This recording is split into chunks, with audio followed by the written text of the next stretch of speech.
All right. Game, who's ready for the word? May plano ko, no? Ang plano ko is to do a series. The series will be entitled The Empowered Believer. All right? Series ito because I truly want that every one of us, ito alam natin ito, it's part of our DNA. Kanina nga natutuwa ako na nabanggit nila that truly our DNA is for signs and wonders. Now, we believe in revival, we're praying for revival, pero all churches naman is supposed to be, all churches believe in revival, all churches should be moving in revival, but I would say what characterizes our revival or our brand of revival is that it has to have the manifestations of the power of God in it. Kinakailangan nakikita ang kapangyarihan ni Lord. Because the Apostle Paul was clear about it, that the kingdom of God is not a matter of talk, but of power. Everybody say power. So, isang bagay ito, no, na of course, not to put down other groups or other denominations, but I must say that this is something that is truly lacking in the body of Christ. Talagang may deficiency, ika nga. Which is why we have taken it upon ourselves, and I'm not saying tayo lang, meron din po yan, marami din namang iba, pero the call of God is really for us to just share this to as many as possible.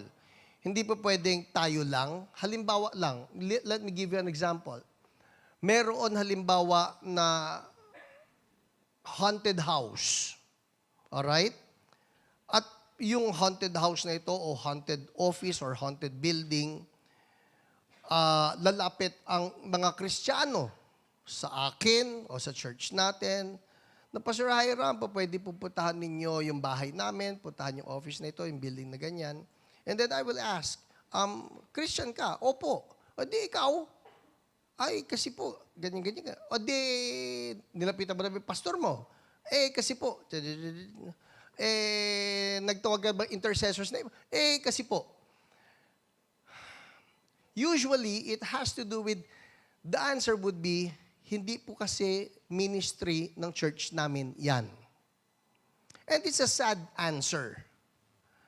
Kapag ka naririnig mo na hindi po namin ministry itong magpalayas ng demonyo, o hindi po namin kasi ministry yung mag-pray sa may sakit.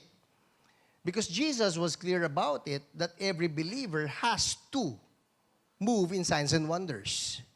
Every believer. Everybody say everybody. Every believer. Sino rito kasama sa every believer? Sino sa inyo naniniwala, even those born-again Christians who attend other fellowships, believer din? In short, every believer should be moving in it. Hindi ito yung nagtatangi ka na, ay, dapat CSB lang. Hindi. Ang totoo po, napakamali.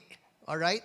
So what I plan to do with this series is that we will again be stirred up and we again wake up to who we are, our calling, maidiin uli ito at maipamuhay uli ito. Amen? Ngayon, kagaya po, ewan ko, palagi ko na sinasabi ito, ayoko maging gasgas na bagay ito to the extent na, marinig ko na yan, ilang ulit na, ang tanong kasi, hindi lang yung narinig kung hindi naipapamuhay ba. Has it become a culture in such a way that, kasi po ang kultura hindi na pinag-iisipan eh. Halimbawa lang, among Filipinos, well, mostly, ewan ko ngayon, parang hindi na rin nga nagiging kultura. But mostly, noon, lalo na nung panahon namin, kapag ka ikaw pumasok ng bahay at nandun ang mga magulang mo, galing ka sa labas, pag pumasok ka ng bahay, anong gagawin mo? Magmamano ka. And you don't need to think about it, magmamano ba ako? Bakit? Kultura na eh. Diba? Yung po at opo, kultura na eh. So you don't even have to think about it. I want that when it comes to an empowered lifestyle, that it will just be culture. Makarinig ka ng may sakit, automatic response, maipag-pray nga ng healing. Ako, I love it. I'm highly encouraged whenever I see people in our church na kapag ka may sakit, sila pa yung nauuna sa akin eh. Pag-pray ko. Ako na-bless. Kuya Nico, I'm blessed by this person. No? Na siya po, kapag ka may sakit ka, Pagpe-pray ka niya. Ako minsan may sakit, lalapis ko yun ko, Pastor, pag-pray kita, I'm blessed by it. Because it just shows us He's inhaling the whole thing. It's part of His lifestyle. Sabihin mo katabi mo, kultura. Alright? So what I want to see happen dito sa series na ito is that we live the lifestyle of an empowered believer. Alright.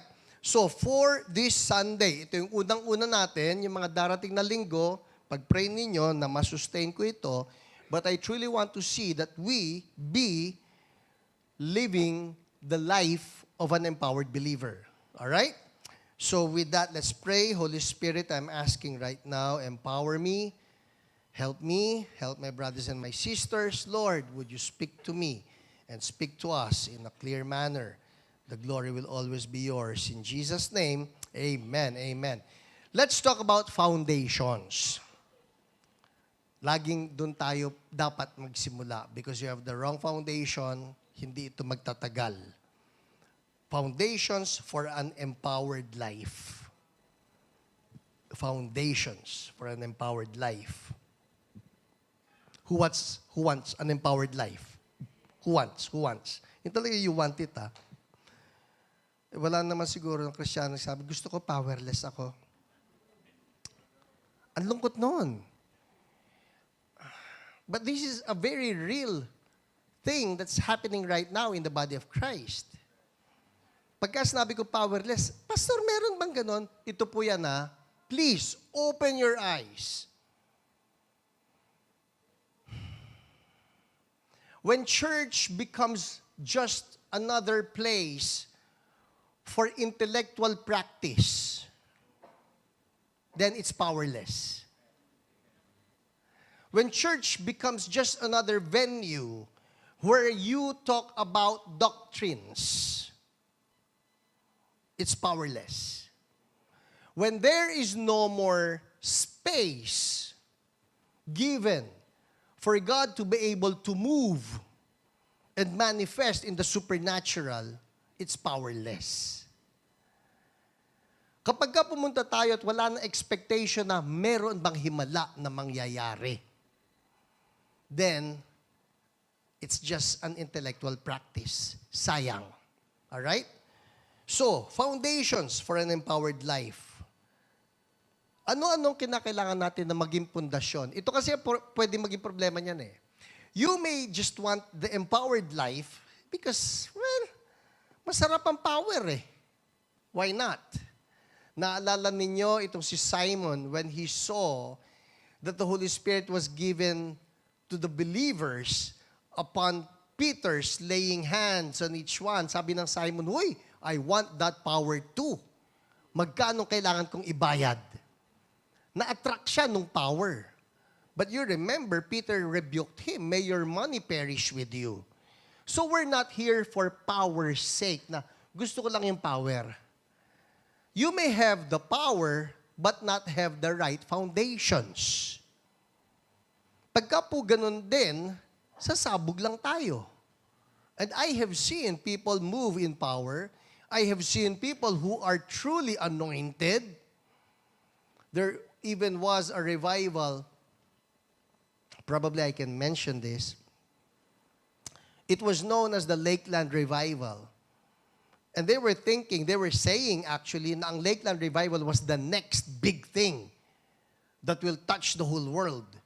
Matter of fact, back then, ito pong God TV, kinancel yung lahat ng regular programming nila para lang i-broadcast to the whole world, this is Lakeland Revival. At talaga naman yung ginamit ni Lord doon, name is Todd Bentley. He was anointed. People would be falling under the power of God. Bagsak, bagsak, bagsak. Gumagaling yung mga tao. Creative miracle stories of dead people being raised back to life.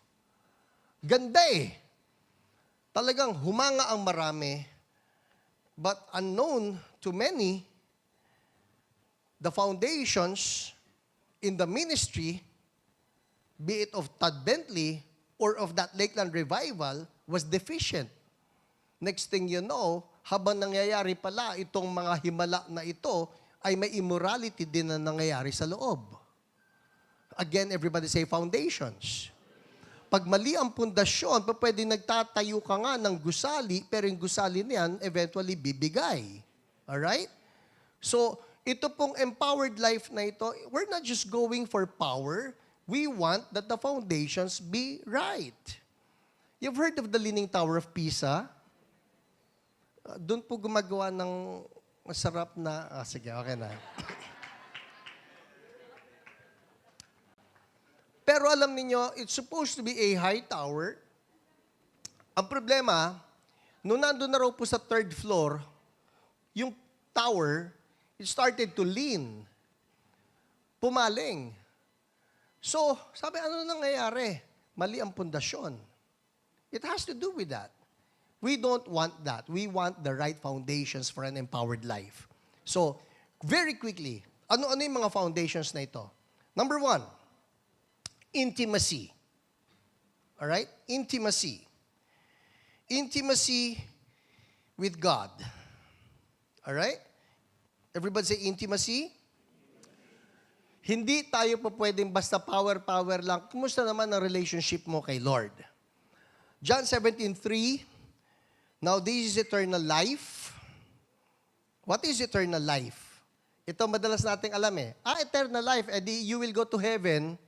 Hindi po Sabi ni Jesus, this is eternal life, that they may know you, the only true God, and Jesus Christ, whom you have sent. What is eternal life? Knowing God. What is knowing God in the Bible? Knowing is not an intellectual assent. Hindi, oo, I know. Oo, naniniwala ako dyan. It's not a mere intellectual assent. Sabi na nga ni James even demons believe. They also know. They also believe. And they tremble. But this is knowing, not here, but knowing here. Na, Lord, I know you. Like, ako po, I know Ate Lolet.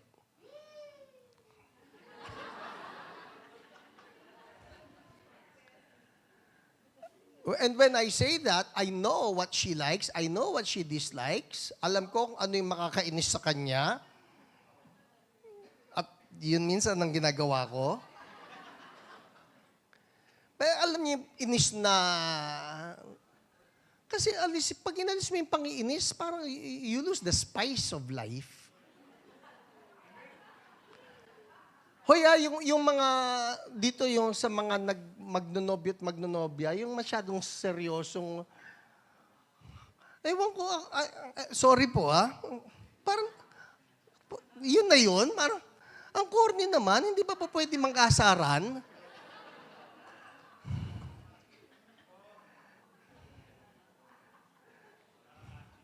So, anyway, si Jesus, ang sinasabi niya, you know what? Sabi niya, you want eternal life? This is eternal life. This is eternal life. That they may know God and that they may know Jesus. And we all know what the Bible says about knowing. Adam knew Eve. And then she conceived. Hala, sadali, nakilala lang, nagbuntis na kaagad.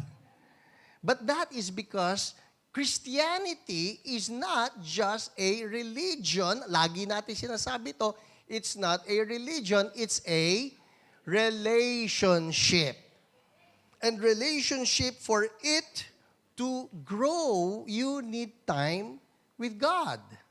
So, who wants an empowered life? Ito po yan. It begins with our relationship with God. Hindi po pwedeng, gusto ko lang naman makapag-prophesy, o gusto ko lang naman makapag-heal, gusto ko lang naman makapag-deliverance. Hindi po. It begins with our relationship with God. Kumusta ang iyong relasyon kay Lord? It has to grow. John 5:19. Let me show you, Jesus is the best example of this relationship. All right? And everybody read, go. Jesus gave them this answer. I tell you the truth, the Son can do nothing by himself. He can do only what he sees his Father doing. Because whatever the Father does, the Son also does. Ganoong kadependent si Jesus. Sabi niya, I need to move in signs and wonders. I need to move in power. I need to heal. I need to cast out demons. Pero sa tunay, hindi ko yan magagawa until I see what the Father's doing. So what does He do? He first immerses Himself with the Father. Tayo, you want to move in healing, you want to move in signs and wonders, you want to move in deliverance, you need to spend time with God first. Wala pong shortcut. Huwag nating i-shortcut. Sabi ko, pwede mo naman, okay. So, pastor, ang ibig mo sabihin, hindi ako makakapag-heal nang hindi ako nakapag-immerse. Well, posible naman pwede. Ibig mo ba sabihin, hindi ako makakapagpalayas ng demonyo pag hindi ako nakapag-spend time with God? Baka naman pwede. Yun nga lang, it's like the Leaning Tower of Pisa that even as you grow higher, baka naman pumaling yan, baka naman bumuwal yan. Why? Because it's not based on that relationship. Kinakailangan po lumalim ang relationship natin kay Lord. Amen? So that's how it goes. Now, how do we grow this relationship? Tatlong bagay lang ito. Everybody say worship, prayer, word. That's it. You want to grow the relationship, worship. Starts with that. Pagka po worship, para lang mapag-iba natin, because I know that even prayer can have worship in it. But when I say worship, kantahan natin si Lord. Yung kanina sinasabi ni Pastor JB, para pagka kinantsawan din kayo ng sample-sample, kaya niyo mag-sample. Alright? But seriously speaking, when we say worship, why not just spend like probably one song before the Lord? Immerse yourself in that song until that song really touches your heart. Kasi ganito yan eh. Unless the song touches your heart, that song does not touch the heart of God. Alright? Let me say that again. Maganda yun na. Unless that song touches your heart first, it will not touch the heart of God. Kasi po pwede naman yung kanta, kinakanta lang natin because it sounds good. Sino sa inyo kumanta na ng kanta kasi ang ganda? Huh? Hindi ba? May mga ganong kanta na parang, wow! First time I heard the song Goodness of God, oh my goodness, wala na. Laglag na ako. Shh. Kare-recover ko lang sa ubo baka. Pero you remember, the first time that you heard that song, I don't know about you, but first time I heard that song, I was crying. I was a mess. Pagkatapos there came a point na kung saan, Lord, bakit ganun? Wala nang dating yung kanta sa akin. So now, you can be singing that song. It does not mean anything to you. Still sounds good. But does it touch the heart of God? So, you allow that when you worship the Lord, this particular song that you will be singing, which is probably why the psalmist said that we are to sing a new song unto the Lord. Kasi yung new song na yon, somehow, it will stir you up. A new message, a new message. So, Pastor, kinakailangan ba palaging may bagong kanta? Hindi po. Ang totoo kagabi, as I was preparing the message, I was listening to Jason Upton. I was listening. Who knows Jason Upton? Goodness, he is a prophetic worshiper. I was listening to him last night, listening to an old song. Google nyo na lang ito, huwag nyo papakanta sa akin. But Googled it. Poverty. Alright? Poverty by Jason Upton. Listen to it. After this, wag ngayon, wag ngayon ka. Habang nagsisermon there's a power in poverty, breaks principalities. But I was listening to it last night. Sabi ko, wow, Lord, grabe pa rin ito. Tapos si Ate Lolet, I think it was past midnight. Sabi ko, Mami, pakinggan mo ito. And I had her listen to it again. Ang galing. So it can be an old song, but then it touches your heart again. Offer it to God as a worship to the Lord. So you grow this relationship, you start with worship.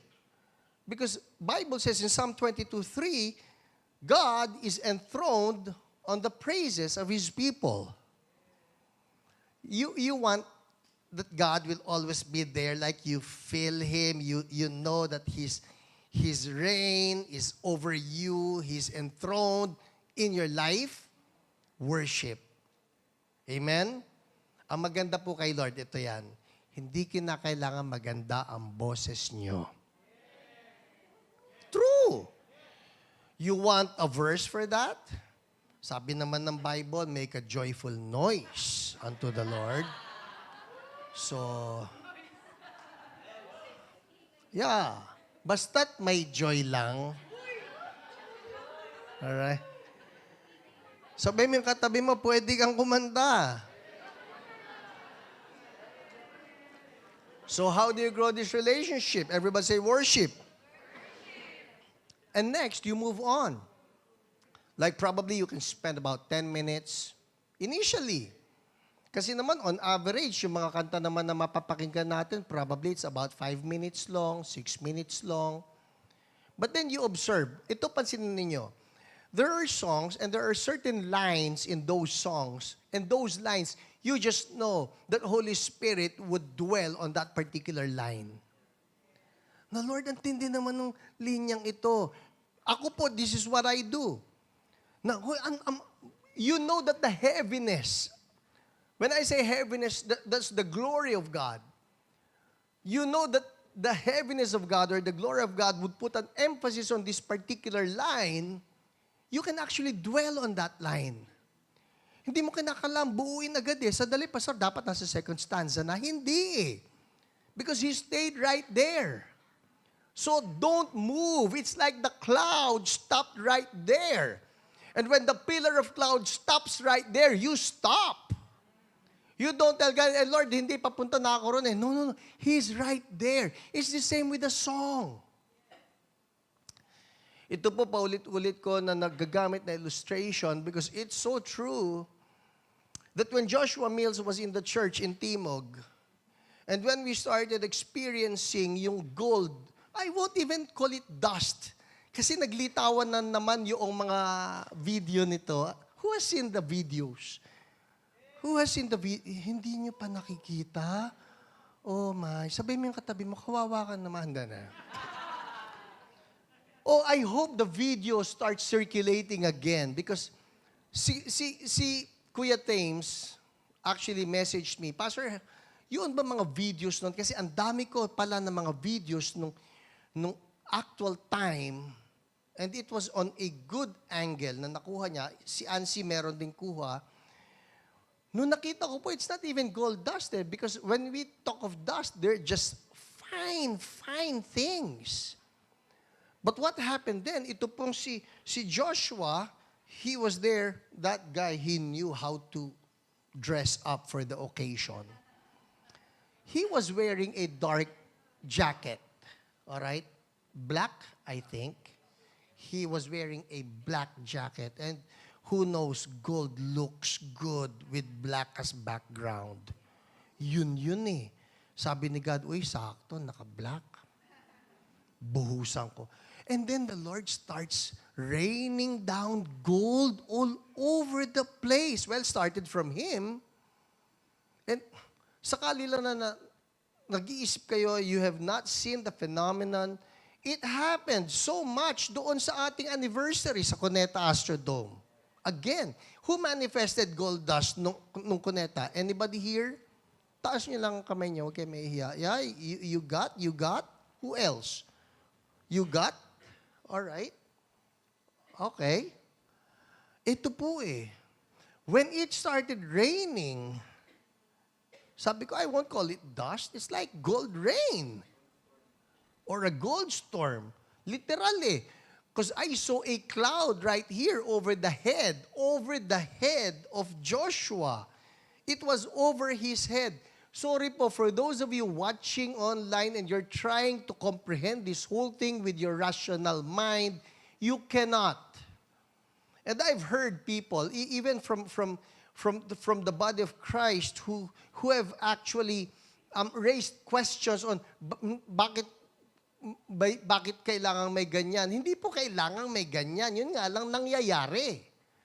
I'm not saying that every revival has to have it, but when it does happen, hallelujah, thank you, Lord.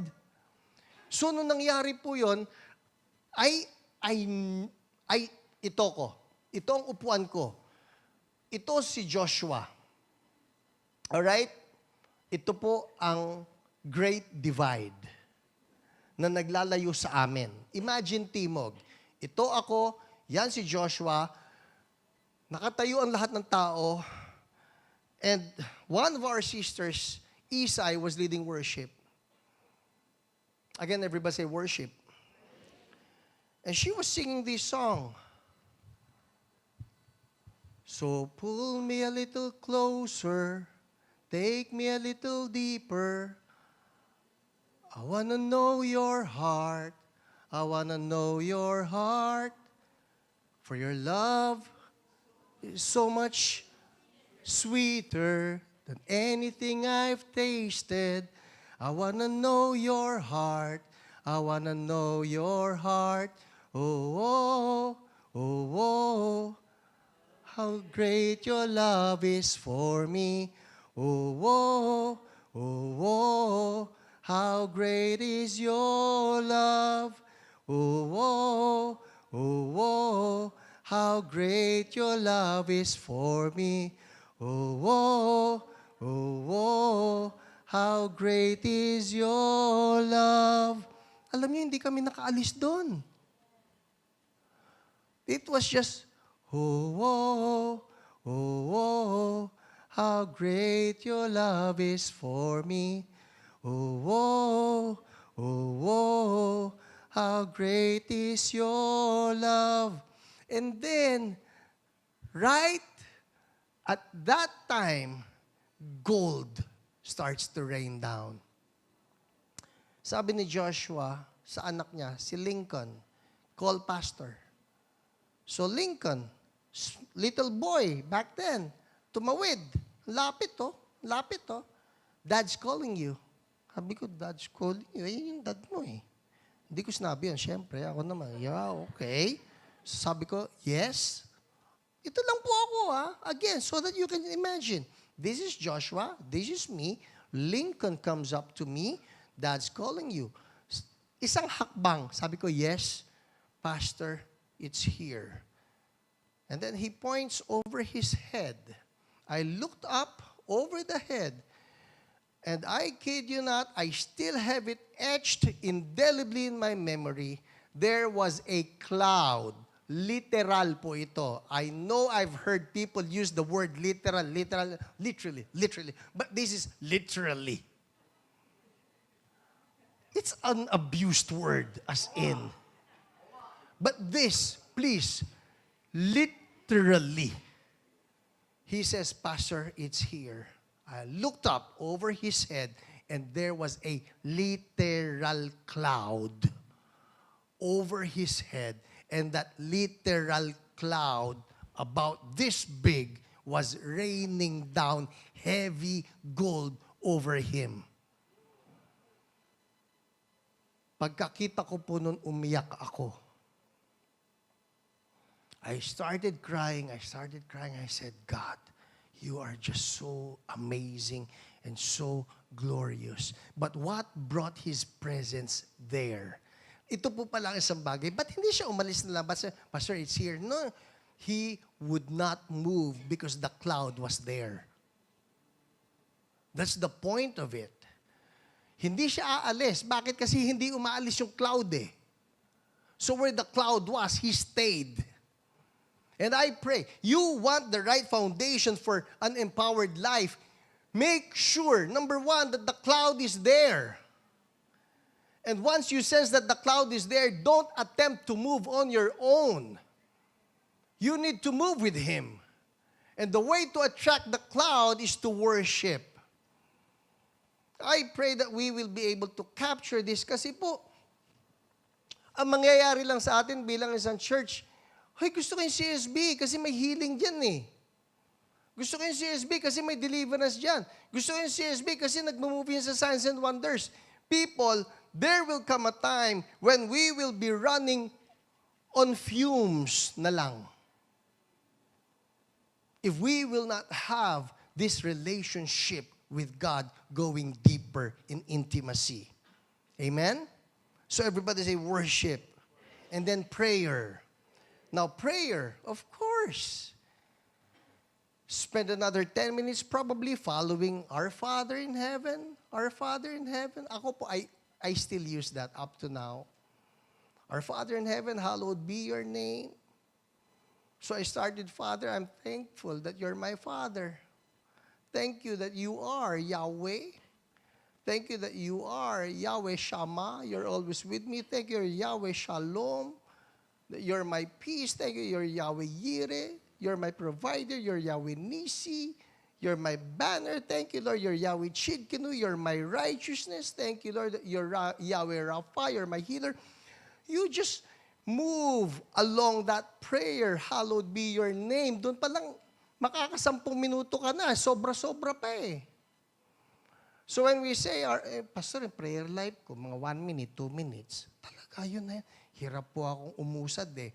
Yun lang pong Lord's Prayer na yan, sundan ninyo.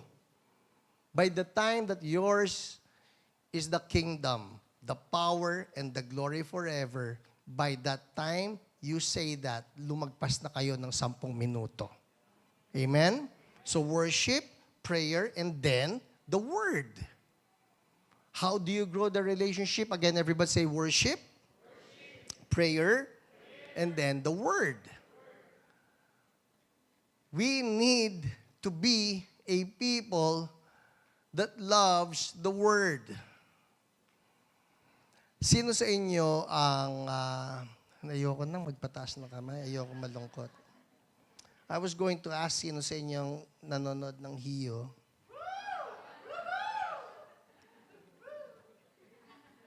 Masayang-masaya yung guest ko nung...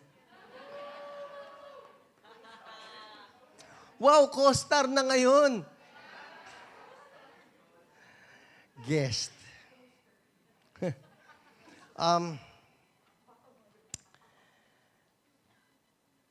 I always say this in Hiyo. It cannot just be the wonders. There always has to be the Word. Some ministries that are moving in power, some ministries that get to do the signs and wonders stuff, one of the deficiencies that can happen, and I don't want to see this happen to us, is that we lose the Word. We always need the Word. Kailangan natin naka-angkla sa Word. Even as Jesus said, man does not live on bread alone, but by every word. Everybody say word. Every word that comes from the mouth of God. 2 Timothy 3:16, 17, isa ito sa mga nauna nating memory verse. Who still remembers? Gusto niyo magpa-memory verse ako ngayon? Oy, game kasi nakikita na ninyo, nasa likod ka. Alright, everybody read, go. All scripture is God-breathed and is useful. Alright, and is what? And is what? Alright, it's useful for what? Teaching, rebuking, correcting, and training in righteousness so that so that the servant of God may be thoroughly equipped for every good work. We cannot allow that the Word is something that will just be secondary in our lives. You want to move in power, you need to have the Word in your life. Mahirap po pagka nawala na itong Word sa atin. And so, here is an appeal for each one of us. Again, everybody say foundation. We need to have the right foundations. The foundation should be there if we are to move in power. Hindi po pwede na nakatutok lang tayo sa power nang nawawala naman itong ating love sa Word. Now, I think I need to say this. Ang totoo po, 5 points itong sermon ko, but I'm dwelling on this one, just 1 point for today. Pero babanggitin ko na rin ito concerning making yourself be a student of the Word. Because lately, it's been happening that in the body of Christ, there are some teachings that are just going around. And if you are not immersing yourself on the Word and rightly dividing the word of truth, you may find yourself lost. Anong ibig ko sabihin? Kailangan ko po sabihin to. Maski nasabihin natin na nasa online ako. But there is a teaching right now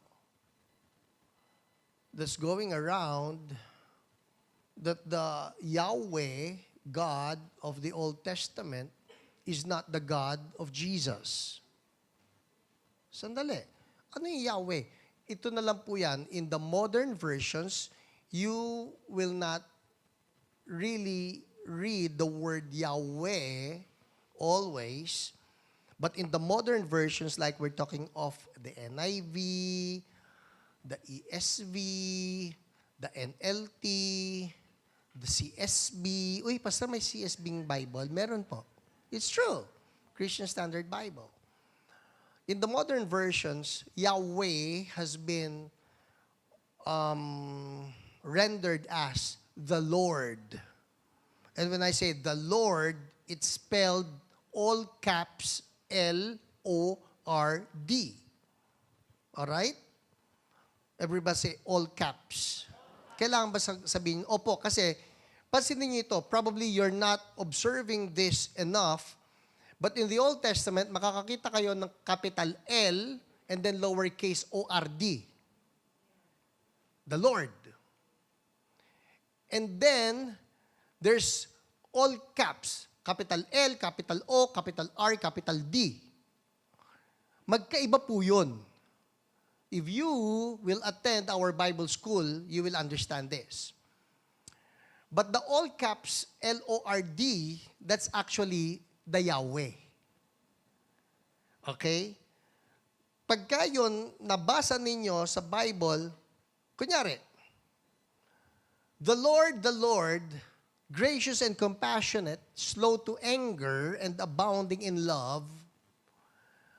The Lord, there is Yahweh, Yahweh. Gets? But there are other words na capital L and then small o, small r, small d. That's not Yahweh. That would be Adonai. Alright? So magkaiba pala. Opo, magkaiba yon. Etong problema. Yung teaching ngayon na kumakalat, at ang nagturo nito,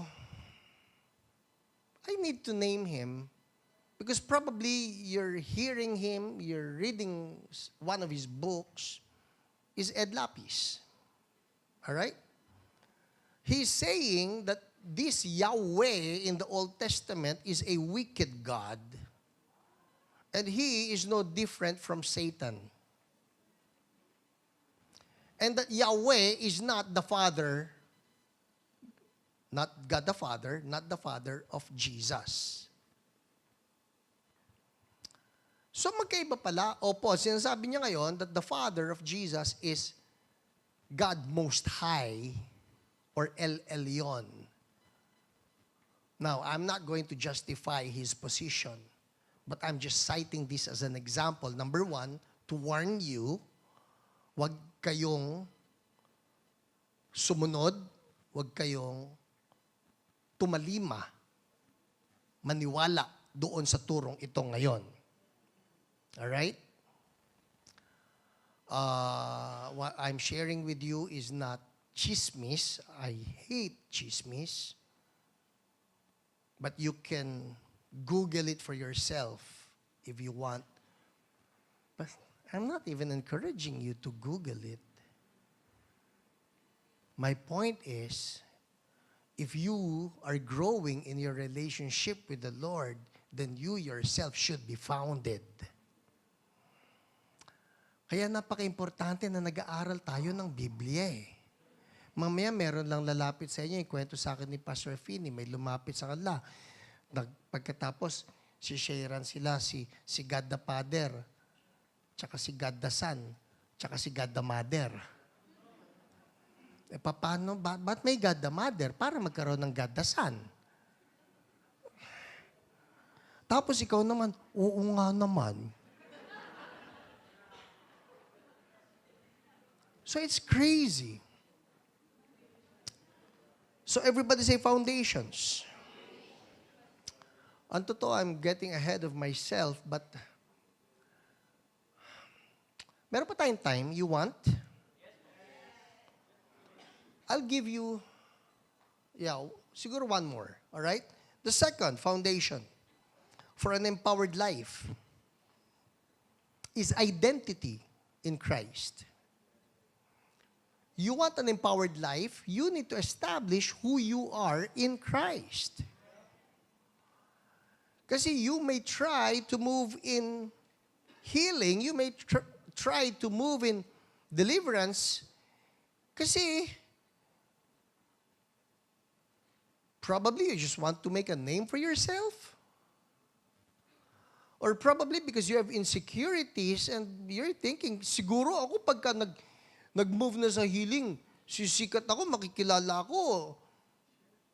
Then, you're not moving in your identity. It is only in our identity in Jesus that we can feel secure about the things that we get to do. Ito ang isang tanong bakit mo gagawin ang gagawin mo sa church? Or bakit mo ginagawa yung ginagawa mo sa church? For example, why do you want to get involved in the ministry of praise and worship? Para malaman nila na ganda boses ko. Mababaw yun. But if you're doing things because you know who you are in Jesus and you know what God has called you to do, ang dali, it's actually liberating.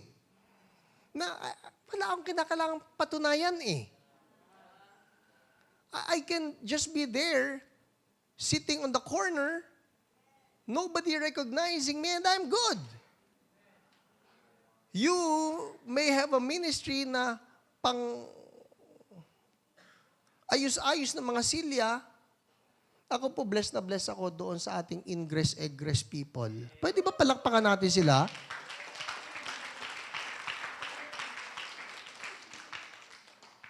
Kasi ang aga nila rito, Sino rito kasama sa ingress kanina? Taas kamay. Si Chino. Yun lang pala yan. Alam niyo yung ingress ministry natin? Sino yun? Si Chino. Si Milky. Kaya palakpakan naman natin.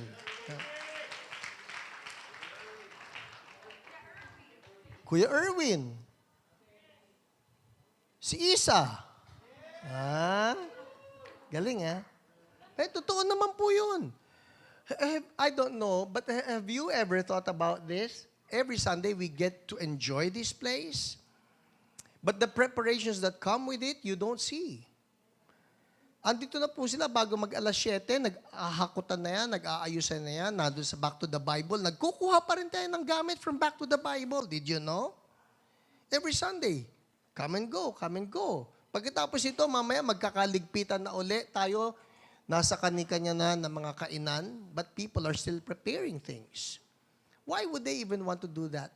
They're secure. Yun ang tawag sa kanila ni Lord.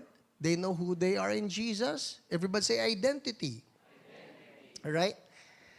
The world will try to give each one of us something that's different as far as value is concerned.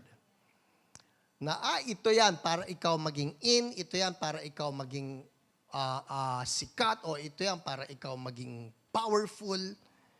The world will give you a different definition of what life is, what's important in life is. But, what's so good about Jesus, ang kanya, ito lang eh, how does God see me? I'm good with that. So when Jesus heard from the Father, this is my Son, I love Him, I'm pleased with Him, that was it. Tapos. Maski anong sabihin ng mga tao sa Kanya, maski anong persecution ang inabot niya, well, at least I heard from God, He loves me, He's pleased with me, that's my identity, then I'm good. Sino sa inyo na persecute na, napagsabihan na ng masama? Dahil may ginawa kayo matino, ha? Mahirap kasi may ginawa naman talaga kayong masama. Tapos nagtampo. Ba't umiyak? Sabi nila, sinungaling daw ako. Nagsinungaling ka ba? Opo. Ayan pala. Huwag ka nang umiyak. Sasabi lang silang totoo. Pero si Jesus, He was persecuted. He was even crucified. But I love this verse, 1 Peter 2:4. Let's look at this, ha? 1 Peter 2:4. Alright? Sabi rito, ha? As you come to Him, the living stone, tingnan niyo to, ha? Can we show them this? Yan. Yeah, alright. Everybody read, go. As you come to Him, the living stone, rejected by humans, but what? Chosen by God and precious to Him. Tapos ang kwento. So, what does it matter? They reject me, they don't like me. This is Jesus speaking, ha? They reject me, they don't like me. They're saying nasty things against me. False teacher daw si Jesus, etc., etc. Sa kanya, alright, they're rejecting me, but I'm chosen by God. And I'm precious to Him. Everybody say identity. Kasi kung alam natin who we are in Jesus, that is the best foundation for you to move in signs and wonders. Kasi ganito eh, kung alam mo kung sino ka kay Jesus, ito yan eh. Maski ano pa yung ganda ng ministry, yung dami na napagaling mo ng mga may sakit, yung dami ng mga demonyo na lumayas, you also know that you cannot take any credit for it because you know that it's all because of your identity in Jesus. It's just Jesus. So here are some things that I want you to remember as far as your foundation in identity is concerned. Number 1, under number 2, you have number 1. Gusto yung letter A. Sa akin kasi, yung isa, yung 1, tapos may ganun. What you call that? Parenthesis ba yan? Yan. So this is 1 point na lang, 1 dot, or A. In Christ, you are loved. Everybody say, I am loved.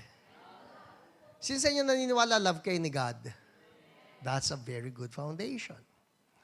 Kasi if you know that you're loved by God, you won't entertain self-pity. If you know you're loved by God, you won't entertain the feeling of api-api or achupuera. Meron ba ganun, Pastor? The spirit of achupuera. Spirit of achupuera. Spell. Wag na, okay na yan. But if you know you're loved, everybody say, I am loved. If you're here right now and you need convincing that you're loved by God, this verse, it's just so powerful. It blew me away first time I heard of it. Romans 5:8. God demonstrates His love for us in that while we became good citizens, when we were yet sinners, Christ died for us. You're doubting, love ba ako ni Jesus? Oo, maski nung salbahe ka pa. Sabihin mo yung katabi mo, love ka ni Jesus. Maski nung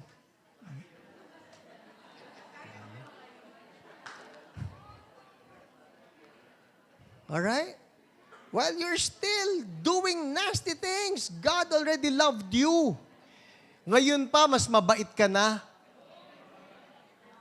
Pastor, hindi mabait yan. Alright?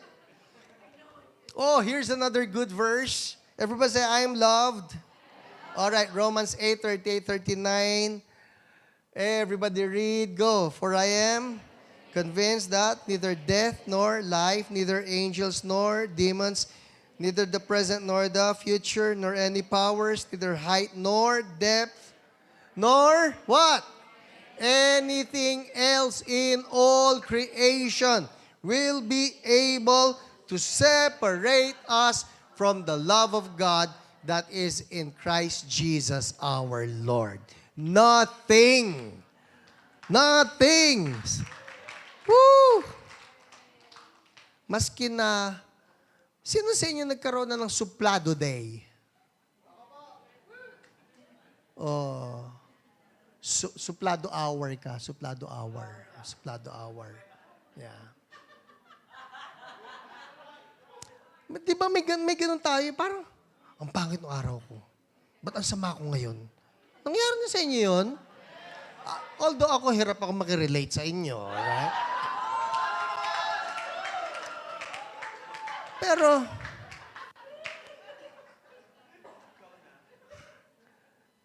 still, in those bad days, God is saying, you know what? Nothing can separate me from you. I still love you. Nandun ka, nagtataka ka, hindi, Lord, bad trip na talaga yung ginawa ko eh. Sabi ni Lord, nothing. Now, this is hard to fathom. Kasi tayo, ang tendency natin, saktan tayo, okay, ayaw mo, wag mo. Naalala ko po noon, may doggy ako. Ang unang-unang dog namin, bata pa ako noon, maliit ako. Ang pangalan niya si Papay. Alright? Si Papay po, siya ay isang Dachshund na Pekingese. Ang pangit, no? Parang, actually, pogi siya eh. So, kung mag-imagine kayo ng Dachshund, pahaba yan. Yun nga lang po, ang Pekingese naman, ang Pekingese is like a Shih Tzu. Mas pogi lang ang Pekingese. So, ang Pekingese naman, pango.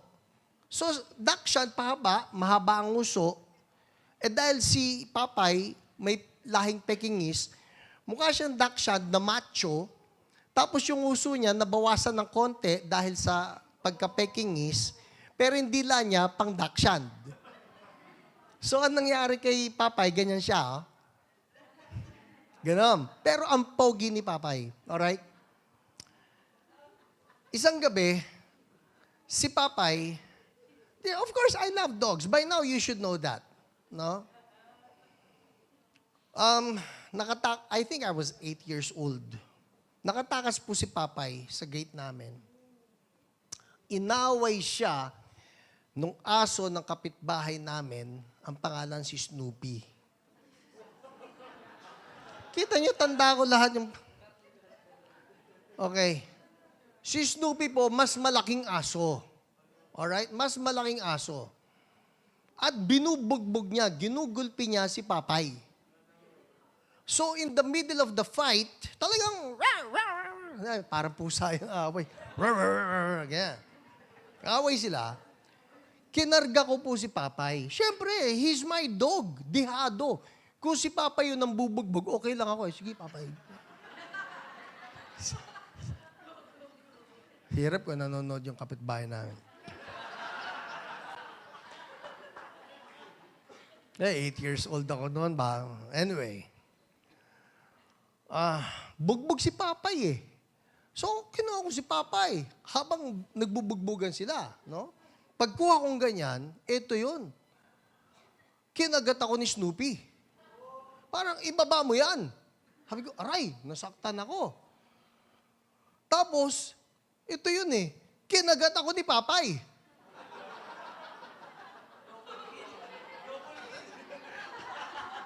Alam niya, inililigtas na lang kita eh. Bugbog ka na eh. Parang ganito yun eh. Sabi ng isa, ibaba mo. Sabi ng isa naman, yung akin, ibaba mo ako. Alam Alam niyo yung kasabihan yung mentras pinipigil, lalo nang gigigil? Kala mo naman na nanalo. Hindi siya yung bugbog eh. So, kagat dito yung isa, binagsak ko si Papay. Iyak ako. Bahala ka. Ikaw na nga lang tinutulungan dyan eh. Uwi ako ng bahay. Sumbong ako sa mga magulang ko. Mabuti naman pareho may shots yung dalawang aso, so I'm good. So, well, beside the point. Minsan tayo may ginagawa tayong kalokohan sa buhay natin. And sometimes our attitude would be, dahil may ginagawang kalokohan, siguro si God, parang bahala ka. Kulit mo eh. Pero hindi ganun si God eh. Kinagat na natin si God, hindi pa rin kita bibitawan, love pa rin kita eh. Gumawa ka na naman ng kalokohan, kala mo dahil dyan bibitawan kita? Nag-isip ka na marumi, bibitaw ako dahil doon? Nag-harbor ka ng resentment, no, I'm not letting go of you. Are you getting this? Nothing can separate you from the love of God, which is in Christ Jesus our Lord. Amen? Sabihin mo katabi mo, love ka ni Lord. Ewan ko ba kung bakit? Wag mo na isama. But that's our identity. Again, everybody say, I am loved. Maski na may toyo kayo? Maski na may baltik? Alright. Okay. I don't want to sound na ako binibigyan ko naman kayo ng lisensya. Mamaya uwi kayo na ba, sabi ni Pastor, maski may toyo, But I'm just saying, the love of God is just exaggerated. Kaya tama itong si paring Bill eh. Sinong Bill?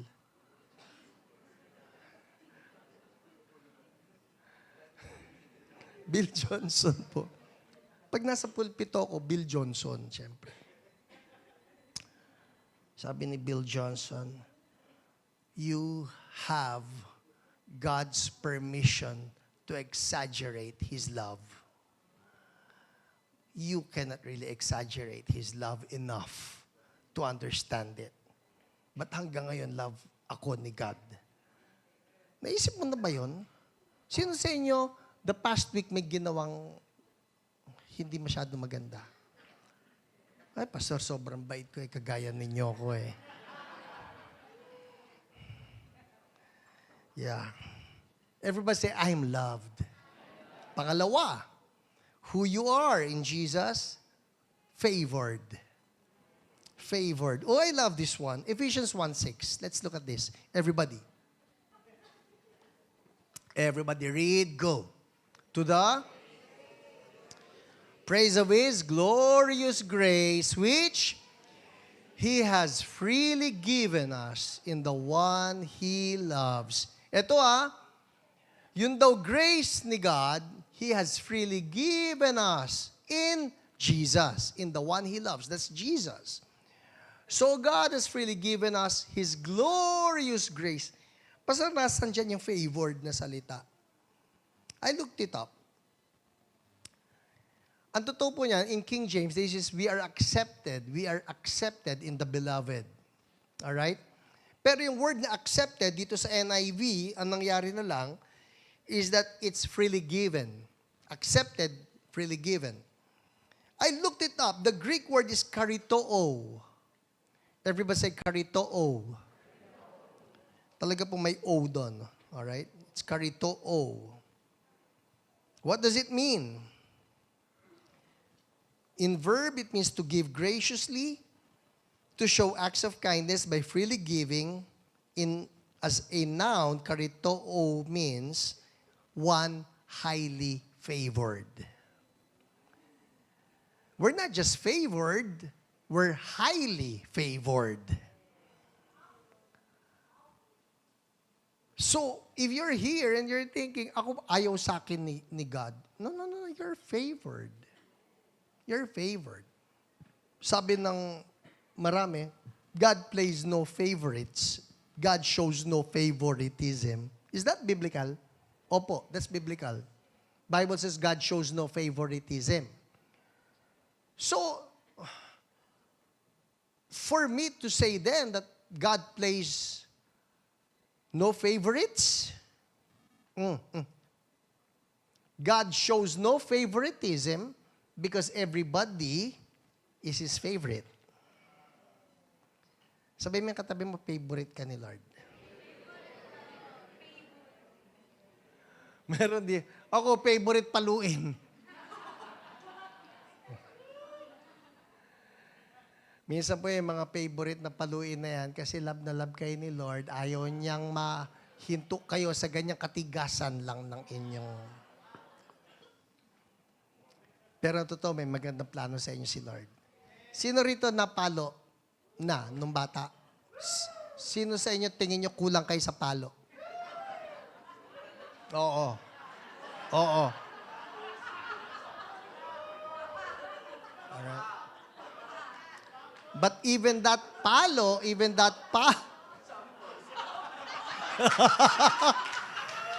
anak, ito na, sample. Okay. Oh, very quickly, it's 1 p.m. All right? Another. Everybody say identity. Everybody say I'm loved. I'm favored. Ito pa.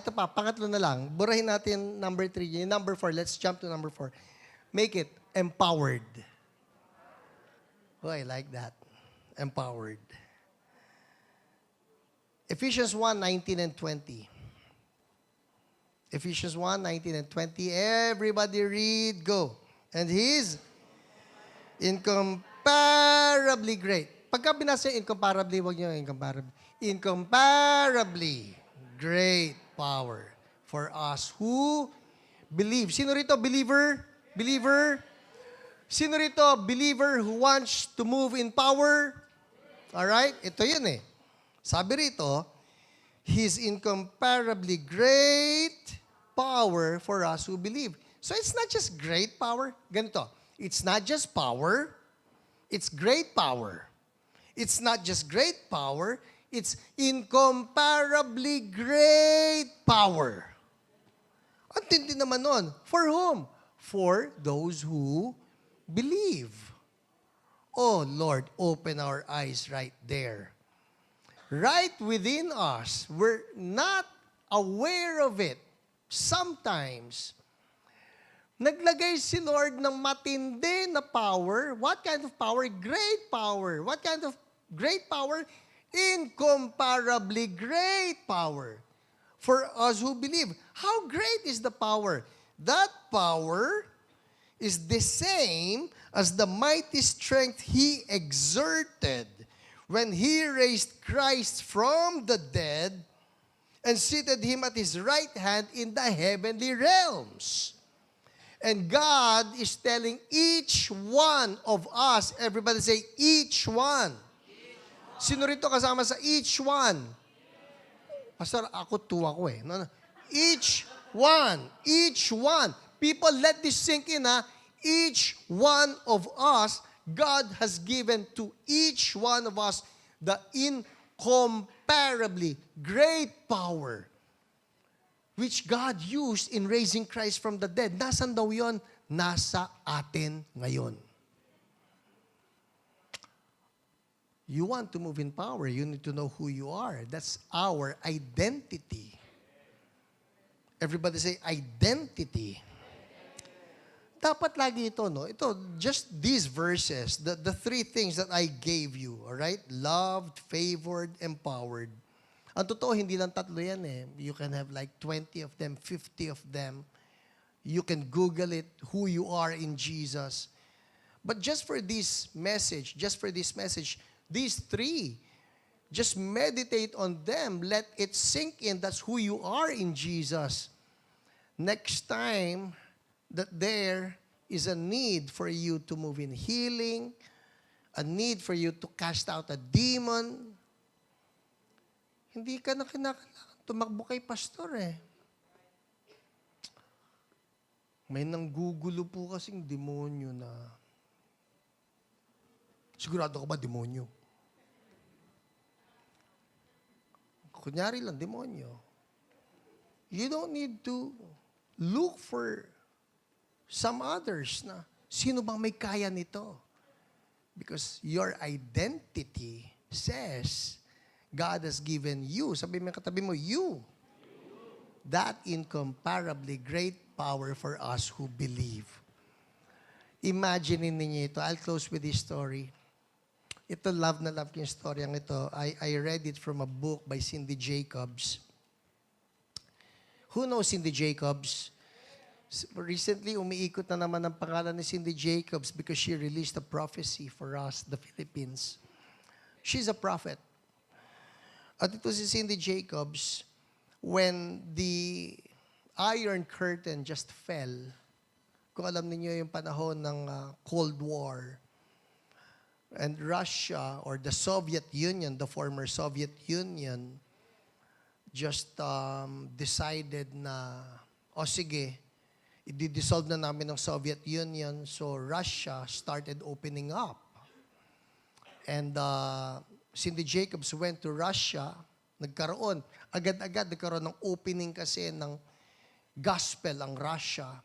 So many of the evangelists, many of the prophets, apostles, went to Russia, started ministering there. Habang ito si Cindy Jacobs nado sa Russia and ministering in Russia, a principality, or probably the principality. Pagka sinabi ko principality, that would be the main demon in charge of a nation. The principality of Russia, the demon, to retaliate against Cindy Jacobs, the demon went to the house of Cindy Jacobs in the U.S. Doon pumunta.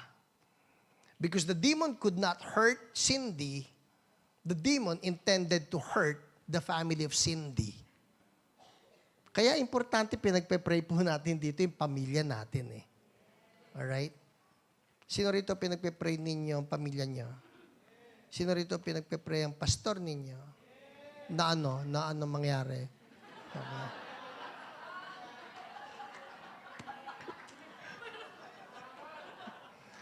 Linawin lang natin, ha?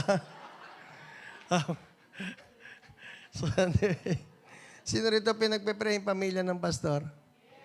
Para nga Kasi, okay, so anyways. So the story goes that this demon appeared in the house of Cindy while Cindy was in Russia. And that demon appeared in the room of her son.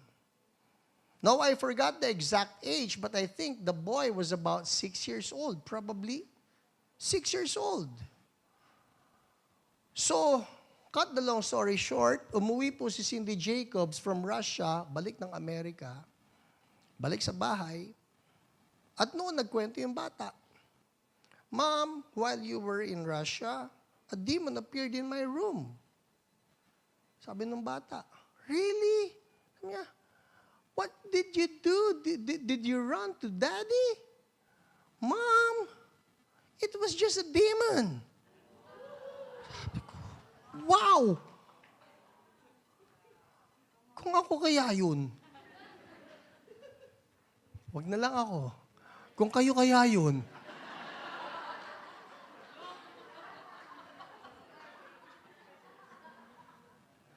siguro ang daming tawag sa telepono ko. Oh, by the way, for those of you trying to call me up ng gabi, sakali lang, ba't si Pastor, hindi mo lang ako sinasagot. Talaga pong, no, talagang in-off ko yung akin pong, ano yung tawag diyan? Naka-off yung aking, airplane mode. Naka-aeroplano po ako ng time na yan. So,